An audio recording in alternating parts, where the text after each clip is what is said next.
அனைவருக்கும் வணக்கம். 3 முடிச்சு சீரியலில் இன்றைக்கி எபிசோடில் என்ன நடக்குதுன்னு தான் இந்த வீடியோவில் பார்க்க போகிறோம். வீட்டில் அருணாச்சலம் சாப்பிடாமல் இருக்கிறாரு. அப்போ சுந்தரவல்லி போய் கேட்குறாங்க, நீங்கள் எதுக்கு இப்போ சாப்பிடாமல் இருக்கீங்க அப்படின்னு சொல்லிட்டு. அதுக்கு அருணாச்சலம் சொல்கிறாரு, என் பையனை நீ வீட்டை விட்டு வெளியே அமிச்சிட்டல, நீ சந்தோஷமா இரு, நீ போய் சாப்பிடு, என்னை பற்றி கவலைப்படாது அப்படின்னு சொல்லிடுறாரு. உடனே சுந்தரவல்லி சொல்கிறாங்க, உங்கள் பையன் ஏசி இல்லாமல் 2 நாள் கூட இருக்க மாட்டான், நாளைக்கு காலையிலே வீட்டு வாசலில் வந்து நிற்பான் பாருங்க அப்படின்னு சொல்கிறாங்க. அதுக்கு அருணாச்சலம் சொல்கிறாரு, என் பையனை நீ இன்னும் புரிஞ்சிக்கவே இல்லை, அவன் பொண்டாட்டிக்காக என்ன வேணாலும் பண்ணுவான் அப்படின்னு சொல்லிடுறாரு. இன்னொரு பக்கம் சுரேகா வீட்டில் கண்ணு முழிச்சிட்டாங்க. அப்போ சுந்தரவல்லி போய் கேட்குறாங்க, உன்னால் இப்போ பேச முடியுமா, நடந்த விஷயத்தெல்லாம் சொல்ல முடியுமா அப்படின்னு கேட்குறாங்க. சுரேகாவும் என்னால் எல்லா விஷயத்தையும் சொல்ல முடியும் அப்படின்னு சொல்லிடுறாங்க. அப்போ சுந்தரவல்லி கேட்குறாங்க, நீங்கள் காணாமல் போன அன்றைக்கி என்ன ஆச்சு அப்படின்னு சொல்லிட்டு.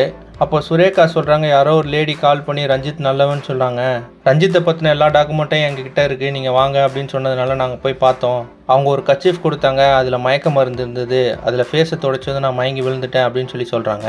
அதுக்கப்புறமா சுந்தரவல்லி ஹரிதாக்கு என்ன ஆச்சுன்னு கேட்குறாங்க. எங்களை அடைச்சி வச்சிருந்த வீட்டிலேருந்து நாங்கள் ஹரிதாவை எடுத்துகிட்டு போய் வீட்டில் விட போகிறோம் அப்படின்னு கூட்டிகிட்டு போனாங்க, அதுக்கப்புறம் நான் ஹரிதாவை பார்க்கவே இல்லை அப்படின்னு சொல்கிறாங்க. இதெல்லாம் மாதங்கி பக்கத்தில் இருந்து கேட்டுட்ருக்காங்க. அப்போ அவங்க யோசிக்கிறாங்க, இவளுக்கு எதுவுமே ஞாபகம் இருக்காதுன்னு பார்த்தா எல்லாத்தையும் கரெக்டாக சொல்கிறாளே அப்படின்னு யோசிக்கிறாங்க. உடனே சுரேகாவை டைவர்ட் பண்ணுறதுக்காக புனிதாவை பற்றியும் நந்தினியை பற்றியும் சொல்லுங்கள் அப்படின்னு சொல்கிறாங்க.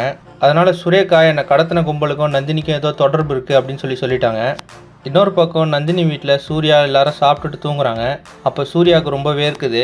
அதை பார்த்து நந்தினி, வேர்த்தா சூர்யா ஏஞ்சிக்குவாரு அப்படின்னு சொல்லிட்டு அவருக்கு விசிறி எடுத்து வீசுகிறாங்க. இப்போது சூர்யாவும் நந்தினியும் எவ்வளோ நாள் இங்கே இருக்க போகிறாங்க, சுரேகாவை கடத்தினது மாதங்கி தான் அப்படின்னு அவங்க எப்படி கண்டுபிடிக்க போகிறாங்க அப்படின்றத அடுத்தடுத்த எபிசோடில் பார்த்து தெரிஞ்சுக்கலாம். இந்த மாதிரி 3 முடிச்சு சீரியல் அப்டேட்ஸ்க்கு நம்ம சேனலை சப்ஸ்கிரைப் பண்ணுங்கள், ஃப்ரெண்ட்ஸ் அண்ட் ஃபேமிலிக்கு ஷேர் பண்ணுங்கள். நன்றி.